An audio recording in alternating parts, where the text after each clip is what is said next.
John 3:16 says, "For God so loved the world that he gave his only Son, that whoever believes in him should not perish but have eternal life."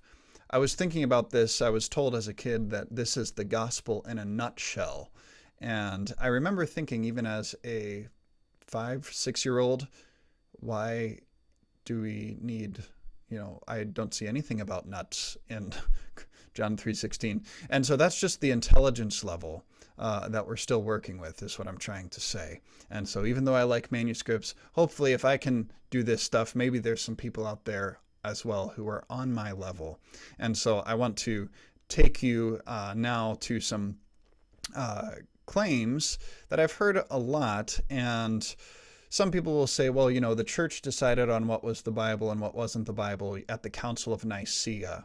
Or Muslims might say that the Bible was so corrupted. We believe in the Injil, the Gospels, but the New Testament was just corrupted, and it's been changed so much so you can't trust it today.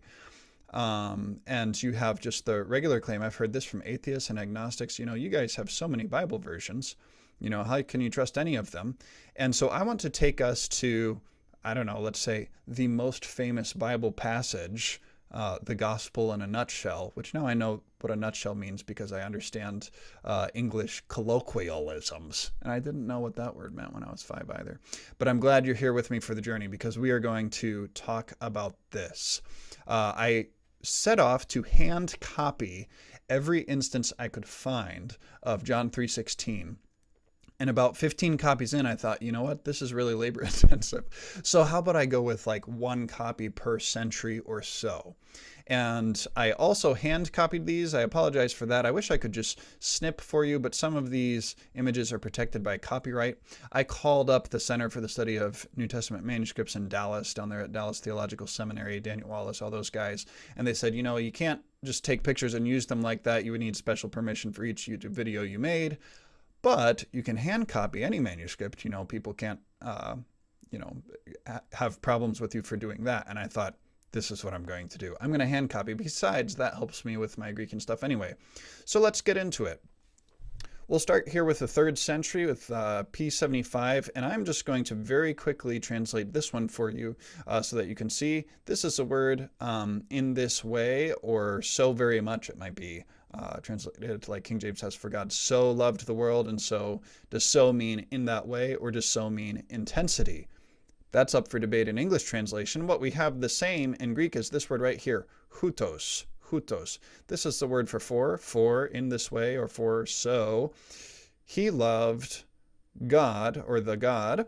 It just has the article there. So for God's so loved, or God loved in this way, the world, ton kosmon, hoste, that, ton huion, that son, the Son, ton monogene, the only one, edoken, he gave, so that, hina, pas hopistuon, everyone believing, es auton, in him, me apolitai, will not die, but al, eki zoe, have life eternal, zoein ionion. Okay? And that's the most Greek I'm going to speak in this whole video, okay? The rest is English. So hopefully that'll be okay for everybody. It's funny, sometimes people have gotten really mad at me for using too much of the languages. But if you're with me this far, I don't know, I'm probably safe anyways. But I just want to show you, look very slowly for similarities. Here's the 5th century, 6th century. And remember, when we're talking about centuries, if I say 5th century, that means 400s. Okay, the 1st century would be 0 to 100. 2nd century would be 100 to 200, that kind of thing. And so hopefully you see some similarities as I'm going through here. And I should mention, all of these manuscripts, you can see they are free and digitized on csntm.org. csntm.org. If you don't know how Greek letters work, you could go to Bible Hub and click on Greek, and you could verify these Greek words that I'm talking about, and then you can look for yourself. Even if you don't know Greek, you can look for the little squigglies and say, that squiggly looks like that squiggly. And then you can follow along with what I'm about to tell you.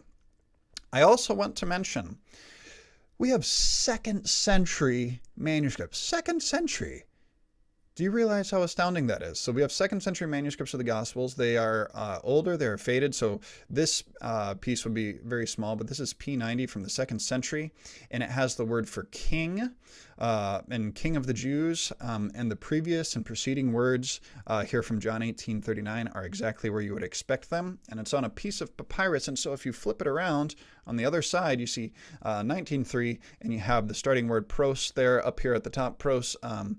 To, and then you have the beginning of the word altu, which is him, and then you have the end of the word hail, and then you have basile again, the king, and the end of the word they were giving, and the start of the word him, and they were giving Jesus slaps to the face in John 19. So that's on the other piece of the papyrus. And so I don't know how else to say it. You can't make this stuff up.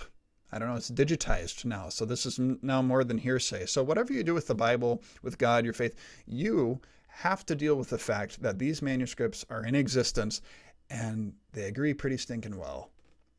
And I'm going to demonstrate that with the most famous Bible verse that most people know if they grew up in church at all.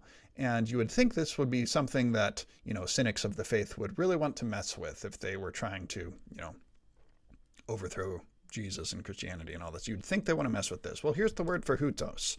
And so we'll just say in this way, in this way, in this way, in this way, in this way, in this way, in this way, in this way, in this way, in this way, in this way. Now we're on to the word for in the 3rd century. For in the 3rd century, for in the 4th century, for in the 4th and 5th century, 4 in the 5th century, 4 in the 8th century, 8th century again, 4 in the 9th century, 4 in the 9th century again, 4 in the 10th century, 4 in the 15th century, which maybe that's redundant showing you guys this 15th century one, but just to show you it's like they're still not messing with it, and we're in the 1400s. And that's when we're talking about English Bibles and stuff, Wycliffe and these guys getting burned at the stake because how dare that guy bring the Bible into English so we can actually understand it. Anyways, here's the word for he loved. He loved. He loved, he loved, he loved, he loved, he loved, he loved, he loved, he loved. I'd say there's some agreement there.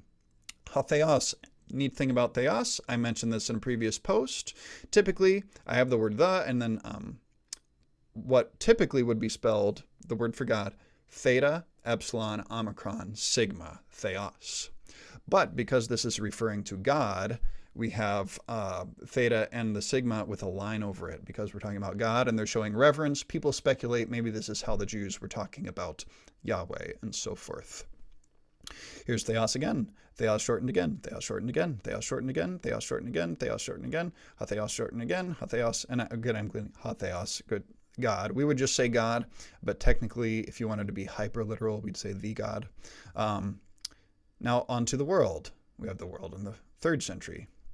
Again in the 4th, again in the 4th and 5th, again in the 5th, again in the 8th, 8th again, 9th again, 9th again, 10th again, ton kosmon, the world. Okay, that, the Son. So Edoken comes later, we have that, the Son, the monogene, the only one, and then he gave comes later. So it's, Greek is out of order, okay? Greek doesn't care about word order very much. This one is that, the Son, okay, is what I've highlighted in pink. That, the Son, and this is fun. This is fun. In the 300s, in Codex Sinaiticus, you have huion, shorthand with a line over top of it. Remember that from my previous post. In other words, this copyist thinks that Jesus is God. So that's good stuff. So does this copyist, that the Son, that the Son, that the Son, that the Son, that the Son, that the Son, that the Son, that the Son. And here we are in the 3rd century. The word we're looking at now is autou, which would be that his son, the only one he gave. But here in the 3rd century, we don't have that word. But when you think about that, what does that change? Because you still have the word edoken, which is he gave. So if God gives the Son, whose son is it? When I give stuff, it's my stuff. I can't really give stuff. That's not my stuff. That'd be stealing. And so whether or not autou is here actually doesn't change anything, but we say a textual variant. The words have been changed. A textual variant. It's been corrupted. It changes nothing. Anyways, stick with me for the ride. Fun thing in Codex Sinaiticus, I don't know if somebody forgot the word, if they said, oh, other manuscripts might have this, or, oh, it's more grammatically correct. Maybe John made a grammatical mistake in the original, which there are grammatical mistakes in John. That's just admitted by scholars. And anyways, they write it. He writes it in here in like the middle, and this happens a lot in Codex Sinaiticus. When I was practicing reading the Gospel of John so that I could read it in the John Rylands room in the British Library when Grace and I went to London. This happens a lot where they're running out of space, and so they'll put something in tiny, tiny letters up and above a line or in between lines, that sort of thing. We don't have it here in Codex Washingtonianus. That's in the Smithsonian, should you care to look at it. It's a 4th, 5th century manuscript, which means it's either in the 300s or 400s. So this stuff is early, folks. This stuff is early. Here it is. His, son, his.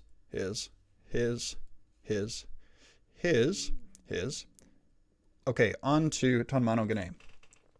English translations debate whether this should be only begotten or the only unique one, something like that. And at the end of the day, in the manuscripts, it doesn't matter. In the manuscripts, it's not like you have any manuscript evidence where people try to push the evidence in one direction or the other. In the Greek manuscripts, it just leaves it ton monogenes, meaning, okay, the only begotten one, or the only begotten or the only unique one. And so that's for English translation to decide, but in the manuscript, it's ambiguous. The word is this, okay? So I'll just say only begotten for sake of familiarity if you've memorized the verse in King James. Okay, the only begotten, the only begotten, the only begotten, the only begotten, the only begotten, the only begotten, the only begotten, the only begotten, only begotten. Okay, are you noticing the redundancy?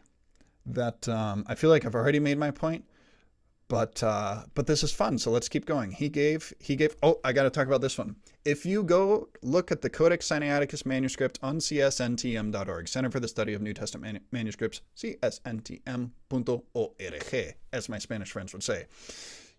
If you look very, very closely, and I missed this as I was going through, and I was like, wait a second, Codex Sinaiticus doesn't have edoken. If you look at this, you can actually zoom in, and it's in very, very faint writing on the margin. As in, I think the Codex Sinaiticus copyist may have made a mistake. And for those who say Codex Sinaiticus was like a forgery or whatever, it's like, boy, why do you put like very human things in here that makes it look like it's not a fake when that's just very, very interesting.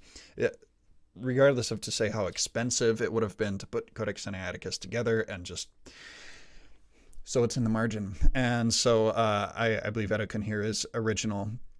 And either somebody said, oh, okay, that's a mistake, he missed that, or it's in another manuscript. But anyways, he gave.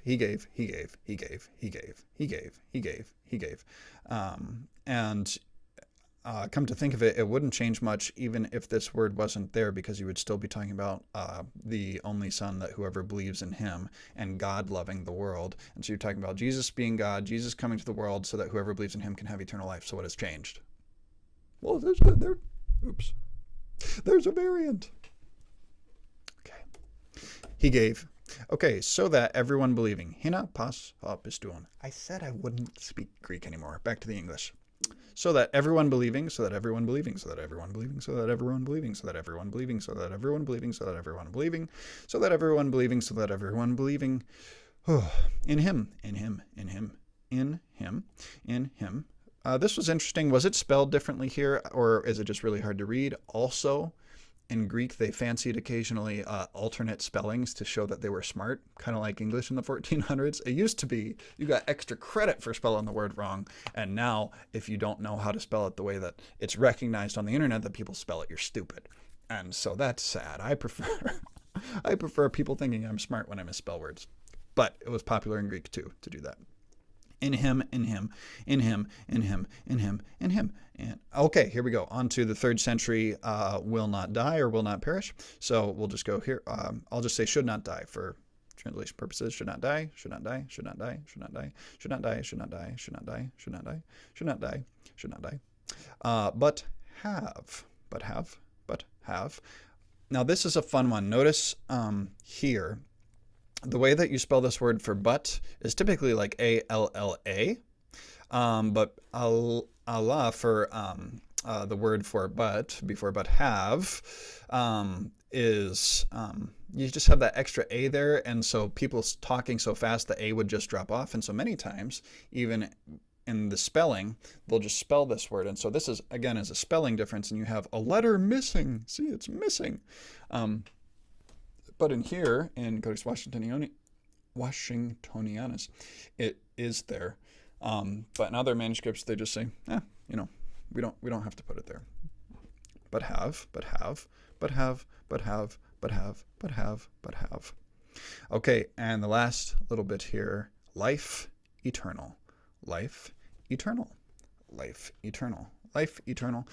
Life, and this is kind of fun, we have in this P36, Papyrus 36 from the 6th century, life and what would have been, we have Ionion is what would have been there, but it would have been eternal. I love that. And these manuscripts where pieces have fallen off of them, and, you know, because they've been left alone for so long, or they were used, and so we don't have very much of them left. We have manuscripts that are about the size of a quarter. The spaces that are there, if you like measure the letters and like count out what letter should be there, it's amazing. The letters are in the right spots so far as what we still have. Life eternal, life eternal, life eternal, life eternal, life eternal, there in the 5th century. So have I made my point? I hope I have. In other words, it reads the same today as it did back then. You guys enjoy.